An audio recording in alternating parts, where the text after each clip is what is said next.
We're going to start a project today that has been heavily requested for quite some time. Welcome to Dave's World. We're going to check out what's in this mystery tube here that came in the mail. And I also have a couple pieces of select tone woods for us to check out. So let's see what we have. This exotic and gorgeous piece of Spanish cedar neck and a couple fingerboards out of this.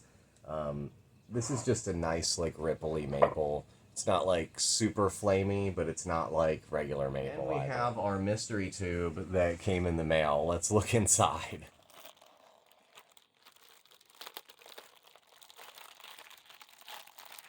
Finally.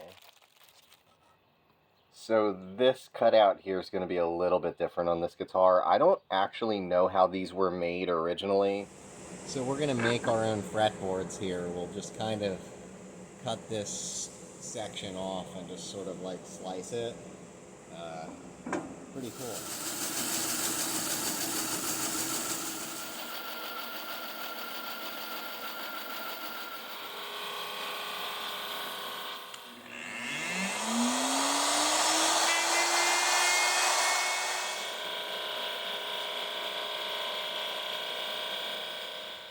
So we're going to use the two-way hot rod truss rod.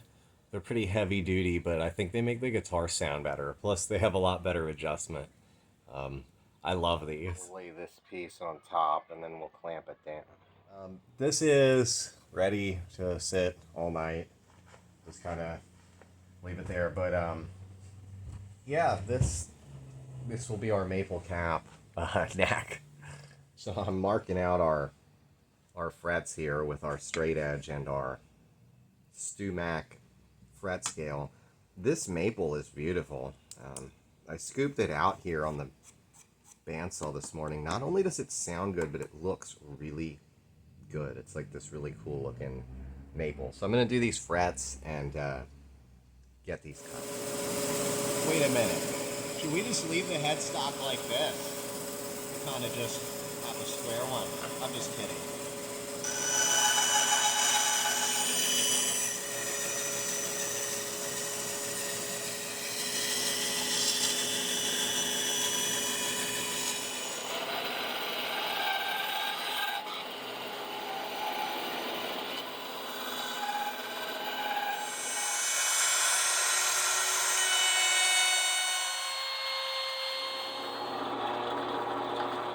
So I have glued in our dots, and I went ahead and just kind of ran this through our drum sander over there, our Super Max, to get it nice and flat. So now I'm just going to, I already have these pre-cut for a 25.5-inch scale length, but I really don't have the depth finished, and I like doing that with the saw.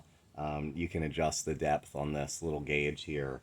And depending on the fret wire, which is all a little different, we can adjust it. So this is going to get the big modern fret wire. This is going to be like a modern take on a 60s classic. This is big, heavy duty, but still our fret slots are cut perfect for these. We have our Snap-on, makes it work really well. That totally just puts that fret down perfect. Now what we'll do is we'll hit it up with the squisher later, which is exactly a 12-inch radius. These guitars are going really well. When I like release a guitar and sell it to somebody and plays as good as I can possibly make it, and it just makes me really happy that like the guitars are great. But there's some small aesthetic things I've kind of changed since we've started this, like the logo and just a few little minor details like the headstock shape maybe a little bit. But pretty much for the most part, all the guitars have been basically the same. These last 4 or 5 I've done, I've used bigger frets on. And I don't know, it doesn't make that much of a difference. They're still tall frets regardless that I've been using, except on a few guitars. But this one is going to get the same. It's going to get those really big modern frets, make it super comfortable to play. So our sanding here is complete for the body. Just did a regular round over on the front and back. Won't Won't be getting any binding this time, but we are going to take this one to the spray booth now and start sealing it because it gets a little bit extra attention to the body. We'll carve at the neck as we kind of let our sealer dry.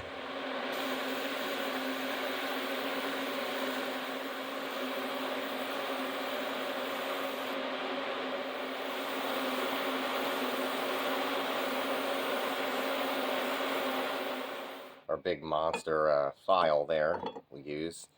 I put these gloves on because I just don't want to rip my fingers apart. It would affect the gig. We're gonna make this one kind of like a moderate profile. It's not gonna be insanely baseball batty or anything.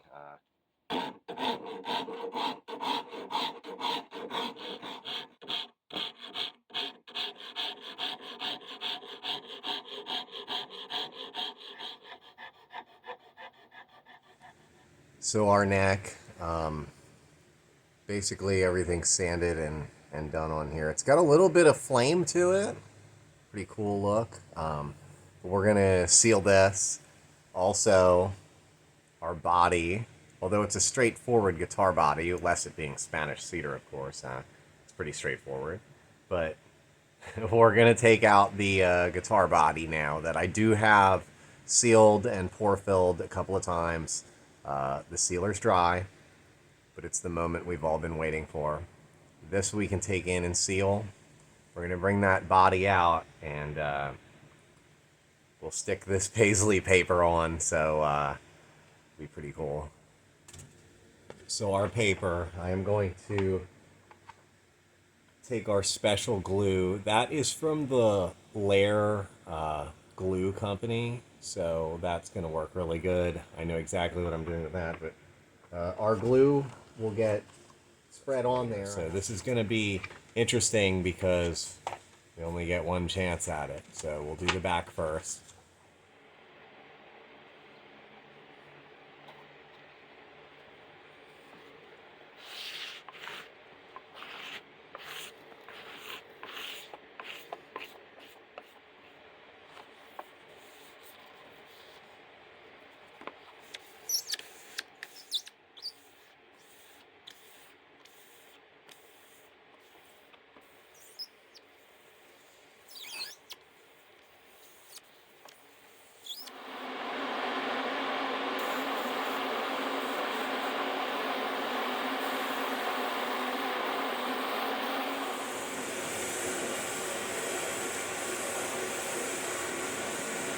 Spray this a little bit red here or there around the edges, get it looking kind of vintagey.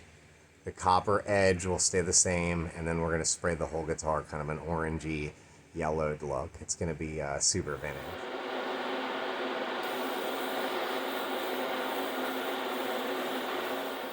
So scuffing our neck, it's really nicely tinted maple, really cool grain on it and everything. It's really figured. So this is going to be like the last time I scuff this, but it's going to be really thorough, and we'll use like a decent fine sandpaper.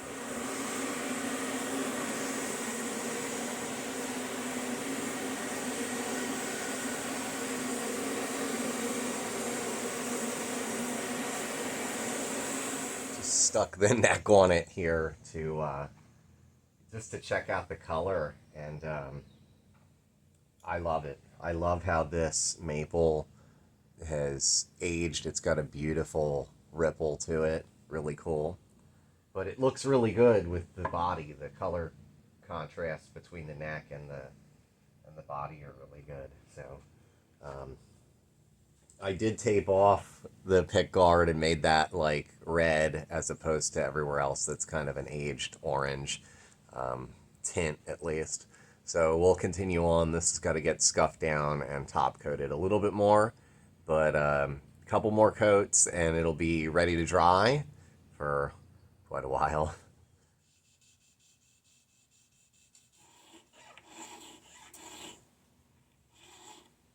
So these maple boards are like super tricky.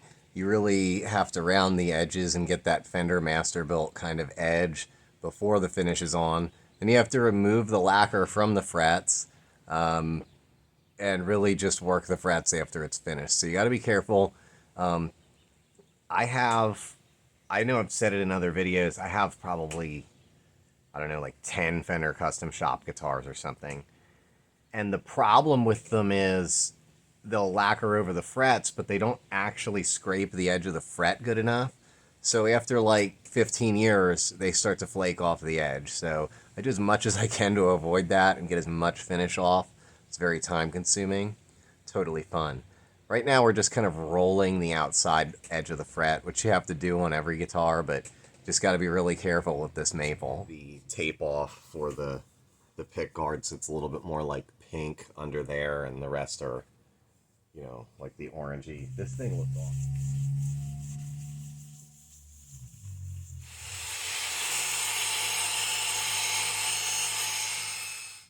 So, kind of been getting this going here. It's very light and feels really good. We could do like cigarette burns at the top. I was thinking of doing cigarette burns at the top, but we are aging this. There's no doubt. We've already done the the cracking, but we're gonna go ahead now and just kind of put it together and then do some like Fender style like aging. So like I say, we actually have like 10-foot sheets of this because we're gonna make so many. Just kidding. God, I think we just break it like this. Yeah.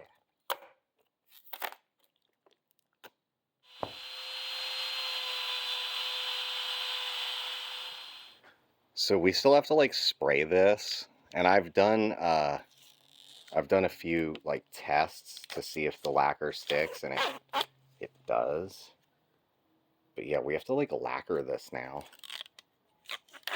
This is a bone nut. It starts a lot bigger. I cut it out on the saw actually with my little blade, but kind of just final sand the size here and then get it to fit in. I'll glue this in tonight and we'll work on the slots tomorrow.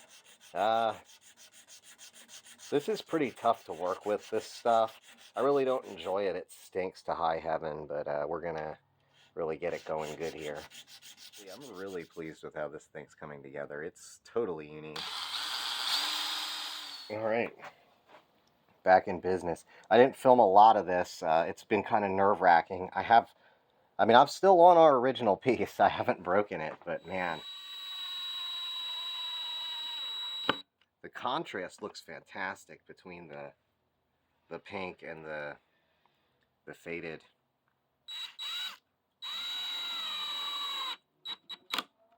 This side saddles, these here are they're not like bent, but they're supposed to be compensated for intonation, and they get really close.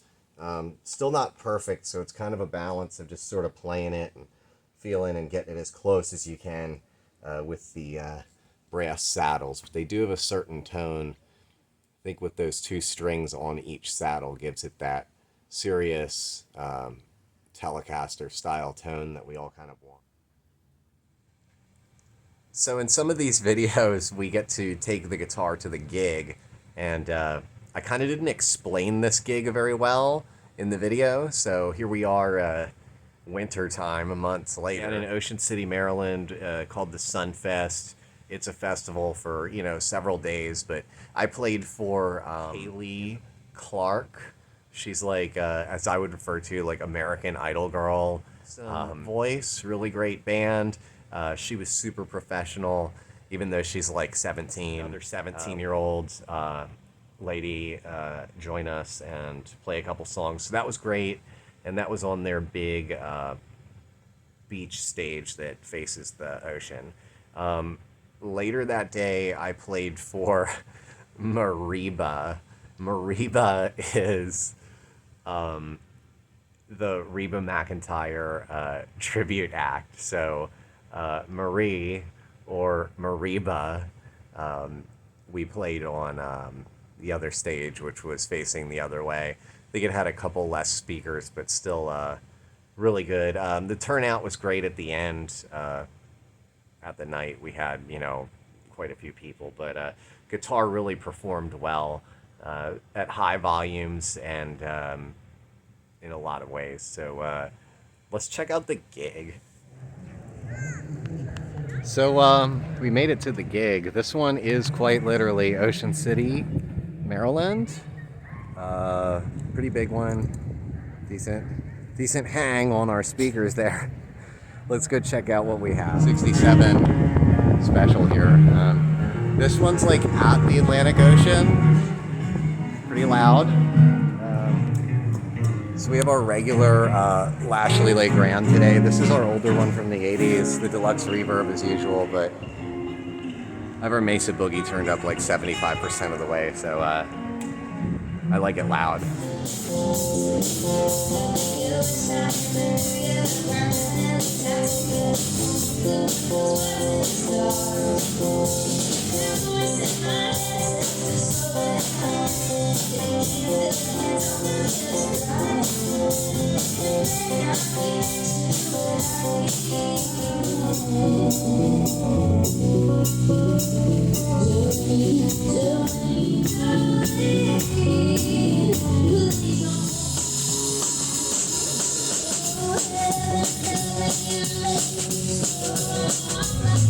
We have to move to another stage and play another show here today. So we took all of our gear down, stored it, and now we're gonna set it all back up and play again on another stage. So let's go check that out.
Totally lightweight,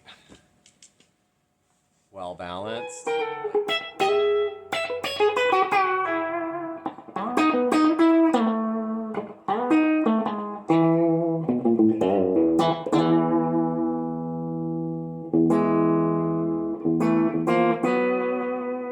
I guess it's like, yeah, that's right.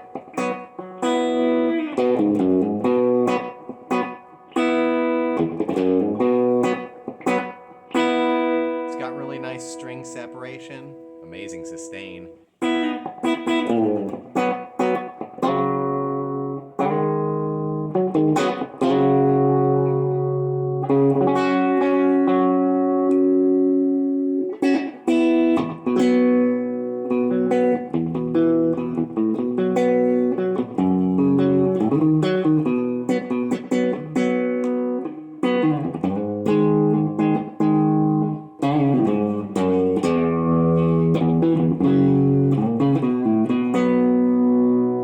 Solos like a real one.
These Texas specials in this guitar are pretty nice. I really, really like the feel of it, and just jamming out on it is cool.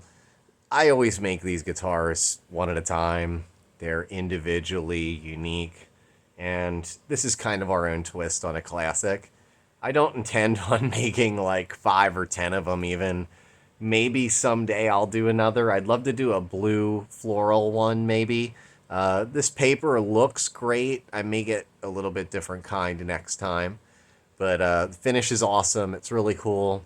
Guitar performed really well at the gig. I had a lot of fun. It sounds really good in isolation here with our Mesa Boogie, but once again, it sounds great kind of out there, you know, wherever. And it's played louder and longer than a lot of them. So every few months, I head up to Buffalo, New York, and we have a Lehr Guitar Expo. This guitar, it didn't last very long at the Lehr Guitar Expo.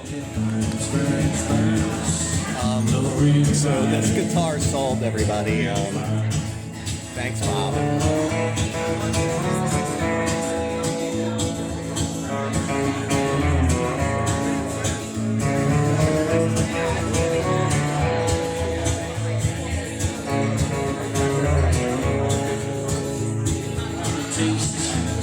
Pretty cool. New York. Northern Adventure and our Lehr Guitar Expo.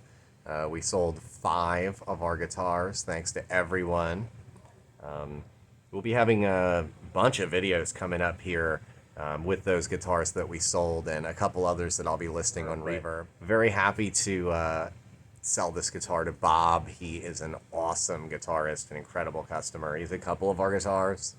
A lot of people are accumulating our guitars. The email in the description and the Reverb link in the description. And, well, got a lot of videos coming, so thanks for visiting Dave's World.